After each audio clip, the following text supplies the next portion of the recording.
Militarily Speaking, episode 21, Veterans Community Project, otherwise known as VCP.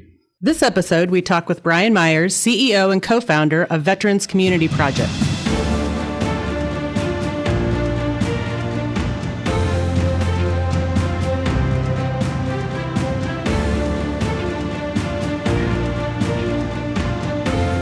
Welcome to Militarily Speaking, brought to you by Armed Forces Bank. This is Tom McLean and the wonderful Jodi Vickery as my co-host. I never know quite how you're going to introduce me. I know. Me. But wait a minute. Before we get to Bryan, I got a couple of things for you. Yes. How was the Christmas and holiday break for you? It was good. It was kind of chill and non-eventful, which is the best kind. How about you? Chill. Yeah, it was chill, but it was nice in the Bahamas. Literally chill. Yeah, first cruise.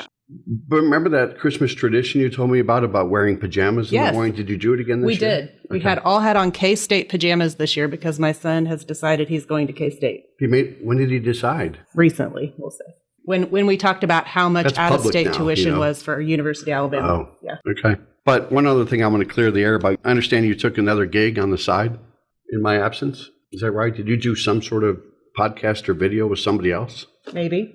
Okay. How'd it go? It wasn't as good, was it? Well, we can talk about that offline. Okay. That's my personal segue. Sorry, Bryan. Is that okay? He does this.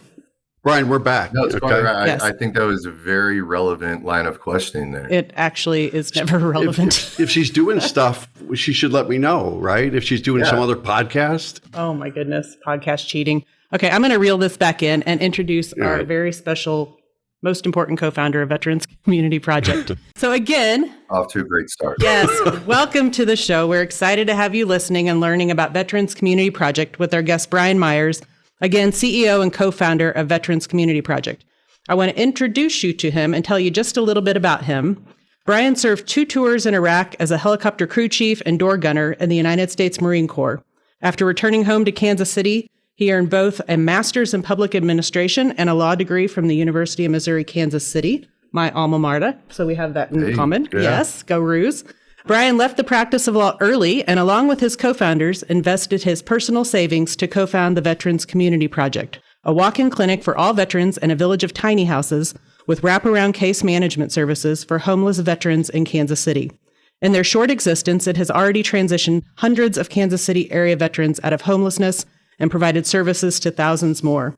Today, VCP is one of the fastest growing veterans nonprofits in America with campuses under construction nationwide. And Bryan leads this great organization as its chief executive officer. Did you also know that he was alumnus of the year in 2022 at UMKC, right? He's a Roo. I would expect nothing less. Yeah.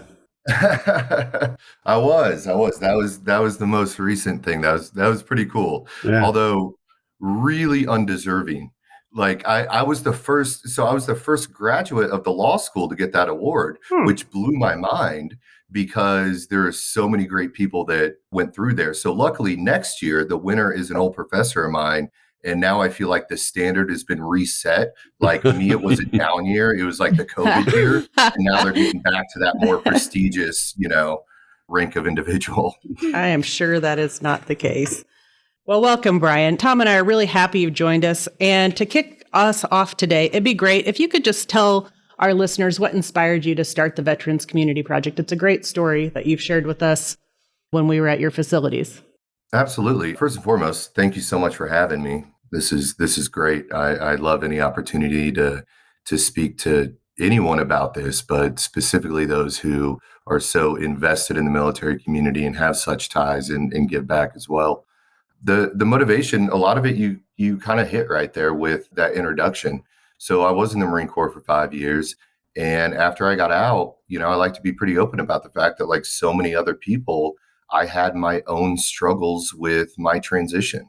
And, there was actually a point in time where I'm standing in front of this judge and this judge is looking at me and going, hey, you can either go to jail for a little bit or you can enroll in community college, get some counseling and straighten yourself out there. So I went to jail for a little bit. And then after I got out of jail, I figured I didn't want to do that again. So I enrolled in community college, Good choice. Which is not what happened. I took him up on his offer. I did enroll in community college, and fast forward a number of years, and I was able to graduate. Got a couple advanced degrees, and it was actually when I was getting ready to graduate law school, I really had that realization that looking back at that time, a step left, a step right, I'm a very different person.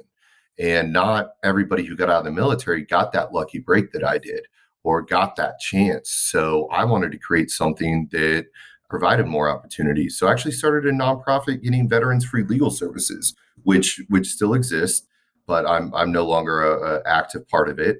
And it was through that work I linked up with the other less important co-founders of Veterans Community Project. There it is. Yeah. 4 times he's going to say it.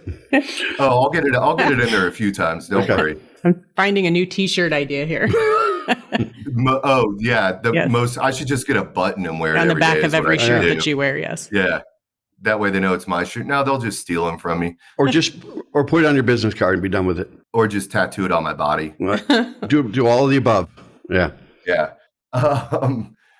So it was through that work that I met these other co-founders, and we were all vets. We were all in the Kansas City area, and we were all kind of operating outside of the current systems to help veterans. And most importantly, we were really working with the homeless veteran population and dealing with this issue of how do you take a veteran from street homeless and then really set them up for long-term success, right? Not just slap a roof over their head and call it good, but really make an impact that will ensure that they're stable for a long time to come, right? The other side of it, which was mentioned, is just general access of service to veterans, right?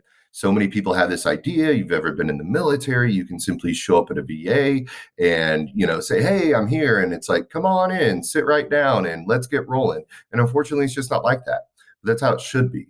So out of those frustrations and ideas came Veterans Community Project, which is a walk-in clinic for veterans. It's a brick and mortar. You can just walk in the door and we will start assisting you. And then the other thing, which we're more well known for, are our villages of tiny homes as transitional housing. But more importantly, we have on-site wraparound case management. Aren't those tiny houses awesome? By the way? We had the chance to go see those. Brian was kind enough to give us a tour, and it's an amazing setup. And they range from 240 square feet to 320 square feet for a family.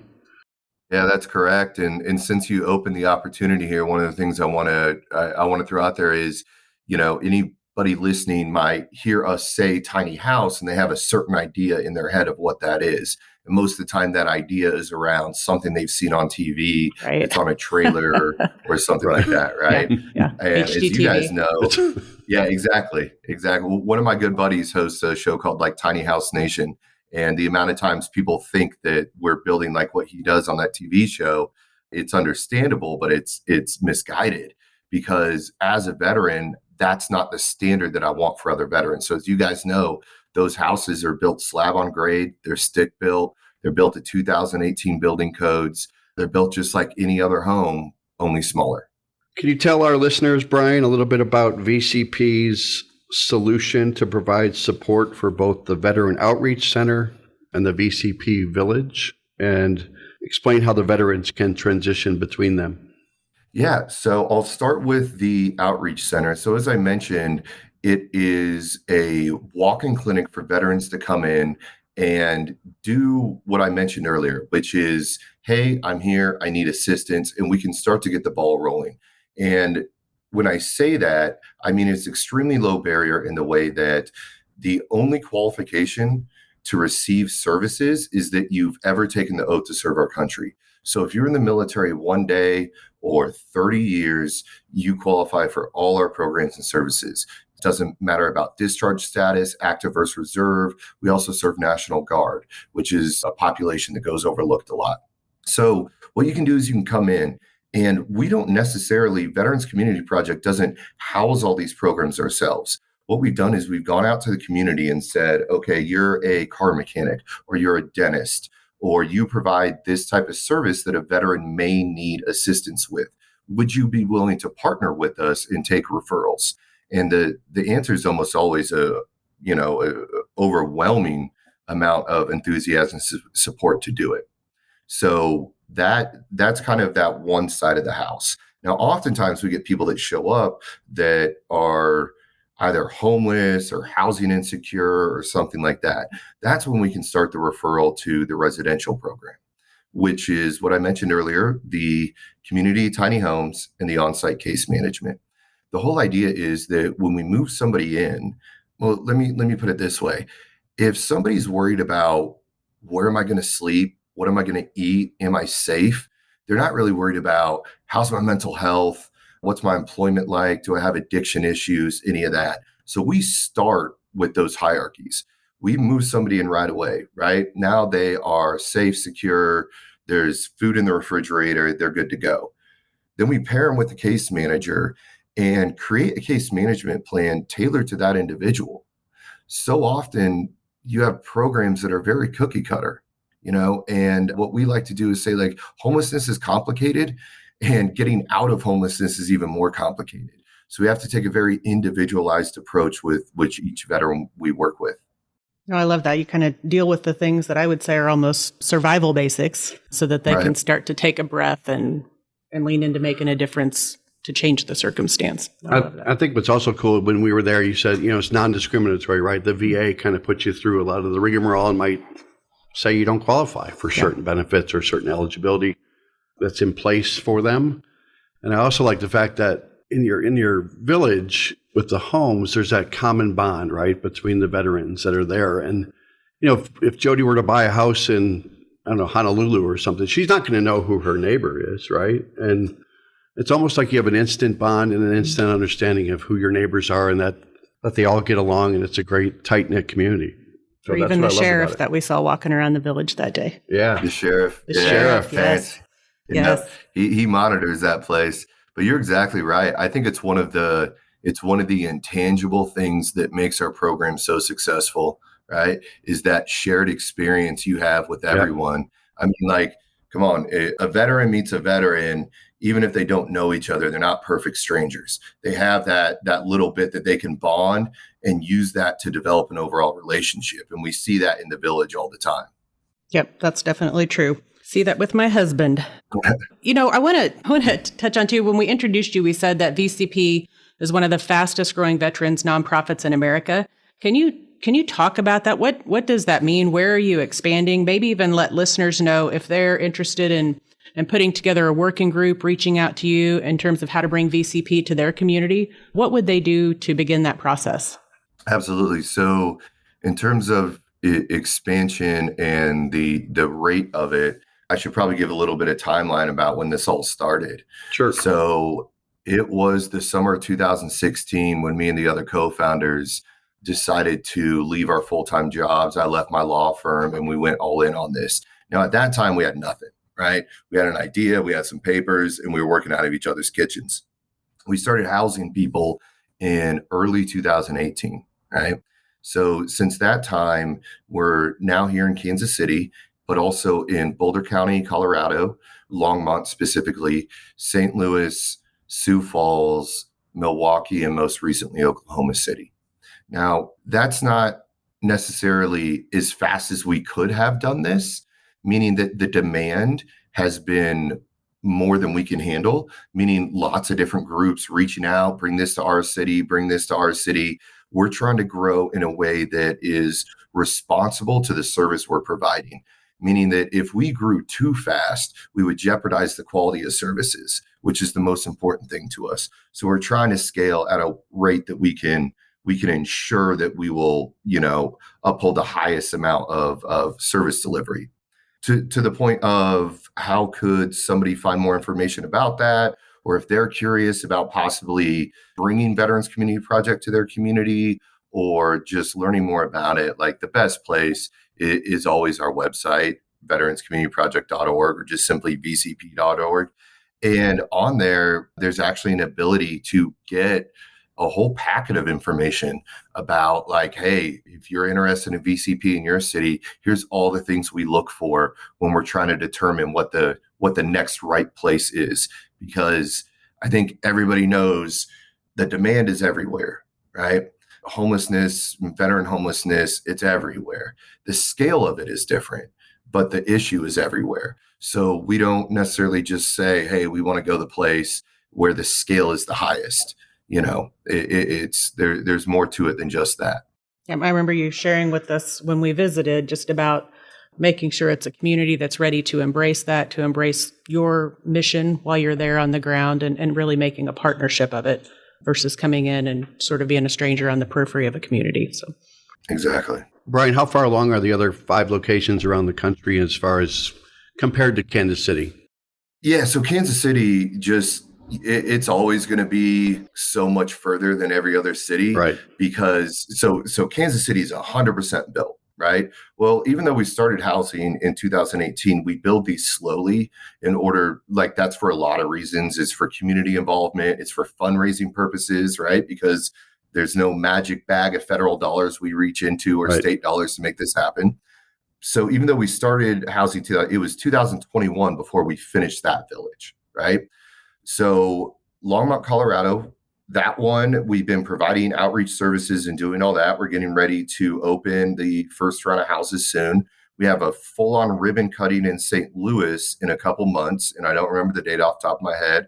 Plus, I'd probably get in trouble if I said it because who knows if I actually know it? They'll just tell me. But it'll be on your website. Surprise. It'll be on your website eventually, right? The date? Exactly. Always the website or our social media. VCP.org. somebody will tell you when to show up, I'm sure. Exactly. Yeah. Sioux Falls, houses are being built. Milwaukee, Oklahoma City, we're still kind of in that what I call the quiet mode, the fundraising mode. Develop a lot of that stuff. That way we can hit the ground running when we put shovels in the ground. But you have 50 houses here in Kansas City with 49 were occupied. Is that right? Are you at full occupancy now? Yeah, so we have 49 houses here, and what we strive for is 85% occupancy. Right. That's always about the number we want. There's 2 reasons there, and this is a perfect way for me to kind of plug one part of the program, which is you guys got to experience when you walk in that home, everything in there is brand new, right? It's, linens, towels, dishes, TV, desk, but it's all brand new, right? When a veteran moves out, they take all that with them. You want to take the TV, the fridge, whatever it is, you take it with you. We reset that house and make it brand new for the next person. That's really important to us. So there's always what we call the flip stage of houses. So when somebody transitions out, we flip the house and get it ready for the next person. So that creates some vacancy. The other reason you want to have some vacancy is so that you can address emergency situations, right? Meaning that I had one of my all-time favorite veterans we've helped. His house burned down. He's 85 years old, right? He went from homeowner to 85 years old, homeless with a dog, like overnight, all right? That person's at a really, really high risk factor to be homeless. So we were able to just simply go down, open the door and say, okay, you can move in. Same thing actually happened with Terrence, the guy that you guys were referring to, the village sheriff. Yeah, the sheriff, yeah. Who walks around and keeps an eye on everything. His apartment complex caught on fire. He was homeless instantly. We were able to just immediately move him in. So we always strive for about 85% occupancy. That's kind of what we found our sweet spot is. Thank you for that. Talk about how our listeners can give donations or buy a brick. Can you dive into the impacts you've made on transitioning veterans to permanent housing and how providing permanent housing increases the income of the veterans? And these are a lot of questions in one. Can you remember all these things, Bryan? I'm going to keep going. But how many visits to the VCP Outreach Center in Kansas City have you had?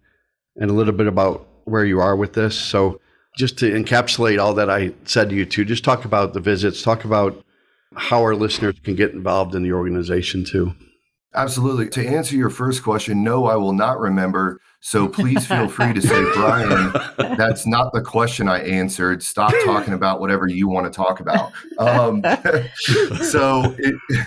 In order to get involved, and this is really important, that thing I talked about where we take all veterans, right? 1 day in the military or 30 years, discharge status, all that. We can only do that because we've made the difficult decision to operate entirely based off donations and goodwill. Meaning if we took those federal dollars and often a lot of state dollars, restrict the veterans you can serve. And we just won't compromise that part of the organization, right? So we do heavily depend on generosity and donation. The best place to figure out all the ways to give back, from buying a brick to coming out and volunteering, any of that, or just straight, monetary donation, is, again, the website, vcp.org, veteranscommunityproject.org. In terms of, I think at first you asked me about I can't transitioning remember. veteran. Yeah. Well, He doesn't even remember what he asked you, Bryan. No, but I think talking about, maybe you have a real life example of how somebody transitioned from that sort of temporary housing, if you will, to go to permanent housing. So walk through that process and maybe have a real life example. Absolutely. So going big picture and then bringing it into the individualized level, when I talk about why we got attention and why we were getting a lot of requests from other communities, and something that I didn't even really anticipate was our transition success rate.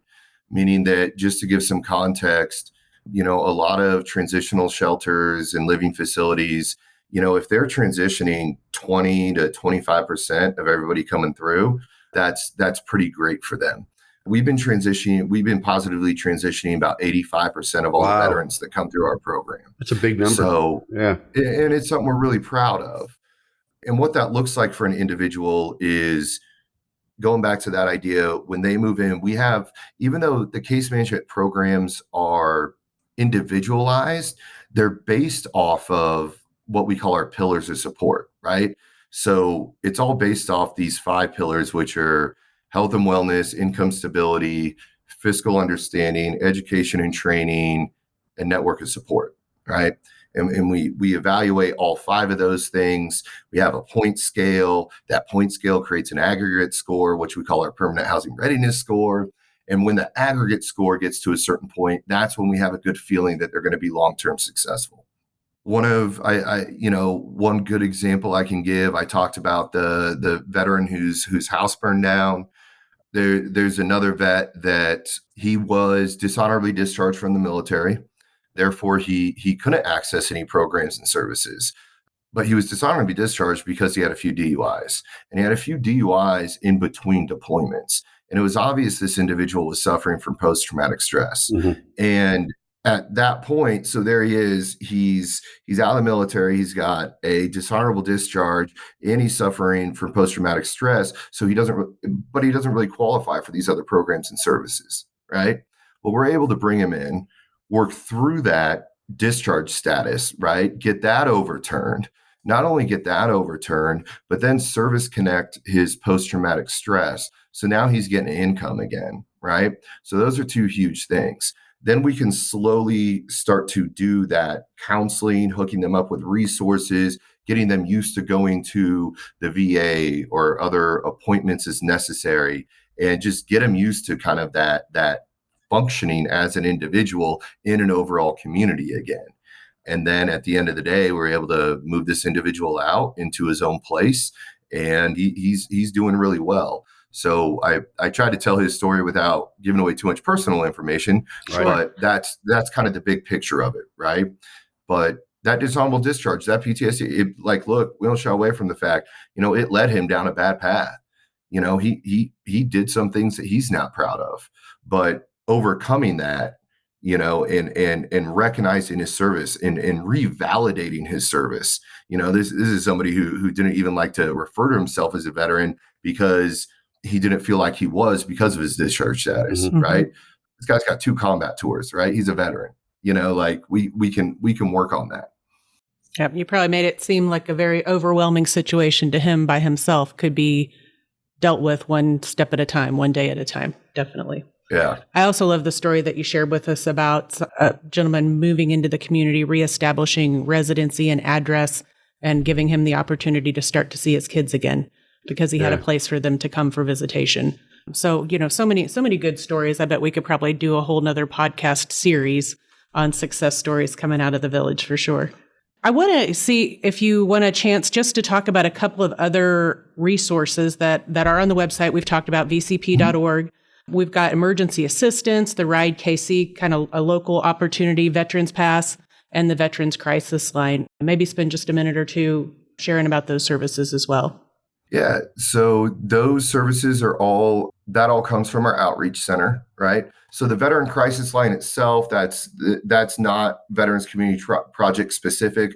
We just always like to make sure that we place that resource there, because if a veteran's on our site and they're looking for what services we provide, we want to make sure that we're always like, hey, these resources are out there. Even if they're not ours, please make sure that you're accessing them.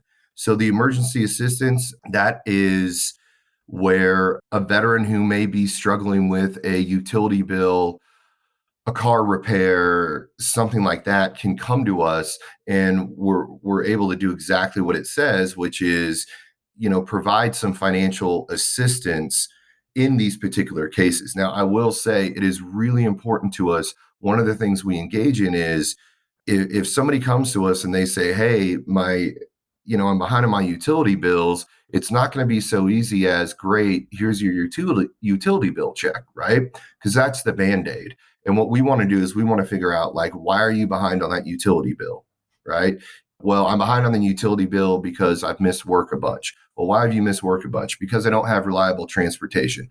Boom, let's focus on that, right? Let's get the utility bill paid, but now let's focus on that issue. That way you're not coming to us every couple months, right? Yep. So we do a little bit of a deeper dive on vets that come in and look for that.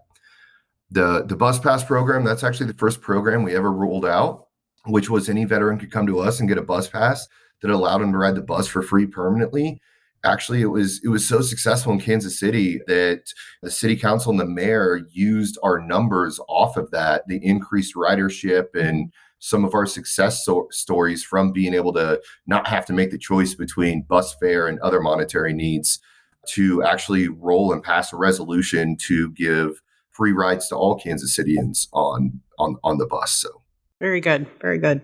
So, Bryan, if a veteran or others would like to see the village, and Jodi and I and our chief legal officer, we kind of bombarded you and just invited ourselves to go visit those houses. But if people want to, if people want to take a gander and have sort of a tour, how does that get facilitated? Yeah, well, I mean, just so you know, I felt bad. You were standing outside the door just knocking on it for like 2 hours. So I feel like I finally had to just It started to be weird, right? Yeah, it was a little odd. Yeah, you had to staring through the glass with the sad puppy eyes for a couple hours. I was finally like, all right, come on, man, let's go look at this village. Tom brings the weird everywhere we go. But that was after our 7th time trying to get you to take us. That's true. I could ignore you for a while, trust me. Yeah. Persistent, I think, is the preferred. All right. So back, did I just ask him a question? Yeah, you did. You actually asked a question, sorry. The question being, if anybody else would like to learn more about the organization or come take a tour, I'm going to sound like a broken record. The website's the best place to start, or our social media. We do scheduled tours, like on a weekly basis and things like that, as well as you can sign up to get notified about all the volunteer opportunities. And that's site specific. So you can say, look, I'm in this city, I want to hear about volunteer opportunities here. Or you can reach out and try to schedule an individualized tour if those group times don't work for you. And if that doesn't work, come sit with your face pressed against the glass. Actually, the last option I would recommend is... Which one's your window exactly again? Yeah. Although we did meet your dog that day, and I don't think I'd be messing with trying to get into the building without. Yeah, that's true. He's a sweetheart. I remember you got a little out of control that time too, Bryan, when you wondered why nobody's helping you with the dog, right? Why can't people take the dog out? Yeah, I know, right? I asked somebody, I'm like, hey, I'm about to go out, go on a tour. The dog's got to go to the bathroom. And I asked one of the less important co-founders if he'd take the dog out. Oh, yeah. We're going to have to edit this one hard. That's embarrassing, We got company here, giving a tour, trying to put our best foot forward, and you're just talking back. It's crazy. So that founder is now in the doghouse. Literally. How about that one? He that was very, very good, but that would be no surprise. He pretty much lives there. All right. This is so going off the rails. It's hard to keep track of where we even were, really. Got a couple more questions for you. We wanted to hear about any past events that you have done. Have they been hosted? What are the ways that you are engaging either in our community here in Kansas City or others to raise awareness for VCP? Where might folks find you other than the website? Yeah, one of the most important things we do is raise awareness, because out of awareness comes connection to other veterans, meaning that there are veterans out there right now, and I'm very aware of this. There are veterans out there right now that need our programs and services and simply are unaware of them. And sometimes the best way that somebody becomes aware is a recommendation from a family or friend, right? So the more people we can make aware, the more recommendations happen. That being said, we do a lot of targeted outreach where we actually go to areas and seek these individuals who may be out on the streets or camping or whatever that is. In terms of the public awareness event, so we in Kansas City, we have our annual event, which we call the House Party. And that is every year it's the first week in November. And that's just bringing everybody together in one spot and celebrating all the work we've done, raise some money, tell some stories, and talk about all the great things that is permeating from Kansas City, like across the country, right? Like this is changing the way that every city is looking to address homelessness. And it's all stemming right here from Kansas City. And I think it's something that we as a community should be really proud of. Additional events, we have a lot of people who want to host a golf tournament for us, right, or a bingo night or poker tournament or whatever it is. We always want to do those things, right? Show up, see everybody, give a little presentation about us, and then enjoy the event. So there's a lot of different ways. I think we're coming to the finish line, right? Brian's probably very grateful. We're going to talk a little bit more about vcp.org, but we'll keep talking about that website. But there is a merch shop out there, and I'm a concert guy, Jodi, and I have a Backstreet Boys and a New Kids on the Block shirt that I'd much rather wear a VCP shirt. Yeah. Wait, doesn't it? You already told me that in order for me to be allowed to come on this podcast, that I had to send you a dozen shirts first. Are you about to pry more out of me? Are you doing sketchy things, Tom? You didn't get the podcast bribe yet? You also didn't get the update that it wasn't just a dozen. So I don't know what your issue is. Yeah. Wow. But yeah, let's wrap this up by having, well, thank goodness, right, Jodi? Right, you're going to get so much trouble. Wrap it up with any other things you want to say about VCP. You've covered a lot of ground. We've asked a lot of great questions, thanks to Michelle, and bring us home. I think the first thing I want to do that I never actually get to do or don't always have the opportunity is just thank everyone. And by that, I mean, we don't do what we do without supporters, without anybody that's listening, without you inviting me on here to talk about it, without the person that volunteers, without the person that gives $5, without the person that gives $500. Like, as passionate as I may be about this and as hard as I may work, there's no way I can do this on my own, or me and the co-founders can do this on our own. That's why we put community central to our name, because it takes the community to do this. But that's also an empowering thing, meaning that like us as a community, we don't have to wait on somebody else to address this issue. We can address this issue if we all just come together and work on it. And we're doing that here. So if there's anything I could say that's been unsaid, it's just thank you. Well said, Bryan. You cover a lot of ground in your collateral materials that you have available inside your shop too. And I just loved some of the quotes you have there: an oath to serve all who served us. And it takes a village to heal a village. That kind of pulled at my heartstrings too. But when I looked at some Google reviews about VCP too, I just wanted to read one quote that's out there. It says, "This organization is incredible. It's truly amazing how many veterans' lives are impacted positively due to VCP's outreach into the community. Super impressed. Great service for vets, awesome group of people, and a fantastic staff." If that doesn't sum up what great stuff you're doing in the communities that you serve, I don't know what would. Just fantastic comments about your organization. Thank you. And thank you for choosing the review that I wrote. I think it's pretty good too. Well, it's well written either way, really. Yes. Because certainly a second-rate founder wouldn't write something that eloquent. Yeah. No, they can't even write. They struggle with that part. I'm going to give us an escape hatch here. Are we going to do the military So minute? we need Bryan to hang with us for just a couple more minutes because we're going to do this endearing little game called the Military Minute to close us out. Which I've missed. I know. Well, It's been a month. Yeah. So have you been waiting with anticipation? But the answer to that last question? Yeah. So yeah, it's been a while. Do you even remember the question? Last week's Military Minute on our last podcast was a question about the Military Family Advisory Network. The question was, according to the U.S. Department of Agriculture, food insecurity nationwide is approximately at what percent? Did you answer on the social media sites? I think it's 10. Very well played. I think you probably read it in your script, but there it is 10%. I just looked at it. Yep. So hopefully you got that answer right. Watch for the announcement of our winner. I'll tell you what you won in just a minute. But fast forward to this week's Military Minute topics. Is it about VCP? It is. Yeah. We have an uncanny way of tying the Military Minute to our guest of the day. Yeah, keep up, Tom. So you heard this answer today Don't answer it, our Bryan. discussion. You cannot answer, Bryan. It's all right. I probably would have got it wrong. Yeah, well, I don't know. I think you'd get it right. What was the success rate of transitioning veterans from homelessness to permanent sustainable housing in 2021?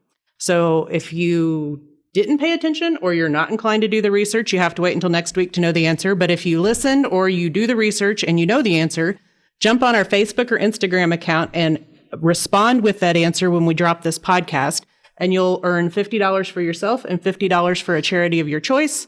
We have just today identified a charity that would be well suited for such a donation. Should be of a lot of people's choices. Yes, I would think so. But thank you again, Bryan, for spending time with us. And for our listeners, be sure to learn more about everything that you heard today at vcp.org or veteranscommunityproject.org. And Jodi, if you enjoyed today's episode I did. as much as Bryan enjoyed listening to himself, go out to afbank.com and subscribe to the show. Also, make sure to rate us. Leave us a comment on your favorite podcast platform, such as Apple Podcasts, Spotify. And Bryan, we are on YouTube, and we're an international phenom. Tom thinks he's famous. I believe it. Heaven help us. I'm not even going to poke holes in that. I 100% believe it. In his own mind, thank you for being a good sport today, and more importantly, for sharing about Veterans Community Project. Oh, thank you guys so much for having me. I enjoyed it. Thank you so much. Thank you, Bryan. All right. Bye. Bye, guys.